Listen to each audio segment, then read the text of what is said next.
संयुक्त संसदीय समिति यानी जेपीसी ने सोमवार दोपहर वक्फ संशोधन विधेयक पर चर्चा के बाद 44 में से 14 संशोधनों को मंजूरी दे दी है। ये विधेयक पिछले साल अगस्त में संसद में पेश किया गया था। समिति का नेतृत्व सत्तारूढ़ भाजपा के सांसद जगदम्बिका पाल कर रही हैं। हालांकि समिति ने विपक्ष द्वारा सुझाए गए बदलावों को खारिज कर दिया। सूत्रों के मुताबिक इन 14 बदलावों को स्वीकार करने के लिए 29 जनवरी को मतदान होगा और अंतिम रिपोर्ट 31 जनवरी तक सौंप दी जाएगी। पहले ये रिपोर्ट 29 नवंबर तक जमा करनी थी, लेकिन इसकी समय सीमा बढ़ाकर बजट सत्र के अंतिम दिन यानी 13 फरवरी कर दी गई है।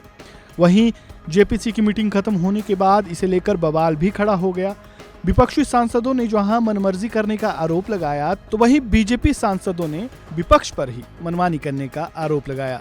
इस पूरे मामले पर जेपीसी अध्यक्ष जगदम्बिका पाल ने क्या कुछ कहा और विपक्षी सांसदों ने क्या कुछ कहा, वो सुनिए। ज्वाइंट पार्लियामेंट्री कमेटी को जो वक्त के बिल पे मिला था, सरकार के द्वारा 44 संशोधन को लेकर के 1995 का जो प्रिंसिपल एक्ट वक्फ का था, उसमें 44 संशोधन लेकर के आई थी। लेकिन सरकार ने स्पीकर साहब से आग्रह किया था कि हम ये संशोधन वक्फ की बेहतरी के लिए ला रहे हैं, आम लोगों के फायदे के लिए ला रहे हैं, लेकिन हम इसके बावजूद चाहते हैं कि ये वक्फ हमारे ज्वाइंट पार्लियामेंट्री कमेटी बना करके रेफर कर दें। हम इसको और बेहतर डिलिब्रेशंस पूरे देश के स्टेक होल्डर्स के साथ, गवर्नमेंट ऑफिशियल्स के साथ, वक्फ बोर्ड के साथ, माइनॉरिटी कमीशन के साथ, इस्लामिक स्कॉलर के साथ हम और डिटेल डिलिब्रेशंस करना चाहते हैं। उस 44 संशोधन को जेपीसी को सुपुर्द कर दिया गया था। जेपीसी की आज उस 44 संशोधन पे जो है, उस पर एक एक संशोधन पे चर्चा हुई। इसके पहले हमने 6 महीने के सारे डिटेल डिस्कशंस के बाद सभी सदस्यों से हमने संशोधन मांगे थे। यह हमारी अंतिम बैठक थी कि उस 44 संशोधन पे आप इस पे सहमत हैं या इस पे असहमत हैं।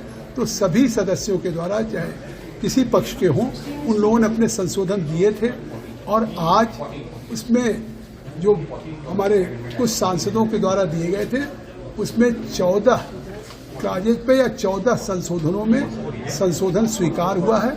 वो भी संशोधन मूव करने पे वोटिंग के बाद बहुमत के आधार पर। विपक्ष ने भी संशोधन दिया था और विपक्ष ने सभी 44 संशोधन दिया था।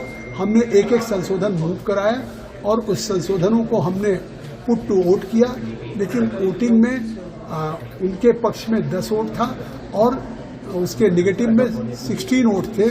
इसलिए जो विपक्ष के द्वारा या उन लोगों के द्वारा जो 44 संशोधन के विरोध में थे, मैं विपक्ष क्यों कहूँ, जो 44 संशोधन के विरोध में उन्होंने कुछ दिए थे, वो मतलब टर्न डाउन हो गया। पहली बात ऐसी है कि आज आप जानते हो कि जो जेपीसी की मीटिंग थी उसमें क्या था, ये था कि क्लॉज बाय क्लॉज चर्चा हो। क्लॉज बाय चर्चा की बात ही नहीं है। फिर उन्होंने क्या किया, हम लोगों ने जो अमेंडमेंट दिए थे, संशोधन दिए थे, उसके ऊपर सिर्फ वोटिंग करी। भैया, हमने संशोधन क्यों दिया, बताना चाहिए ना हमको क्यों दिया। मनमर्जी है क्या, मन में आया दे दिया, तो उसके ऊपर चर्चा ही नहीं है। संशोधन किस दे दिया, अरविंद साहब ने संशोधन दिया, हाँ वो करना है, हाथ ऊपर करो, कर दिया हमने, हाथ ऊपर कर दिए।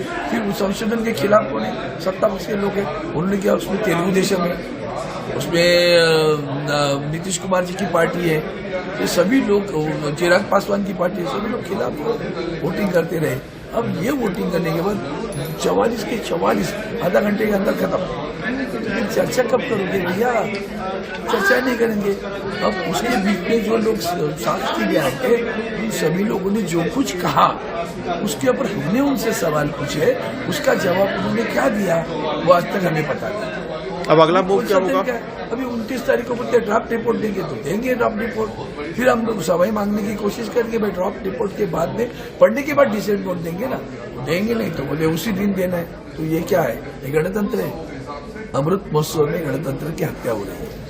इस खबर में फिलहाल इतना ही। खबरों से जुड़े ताज़ा अपडेट के लिए बने रहें वन इंडिया हिंदी के साथ।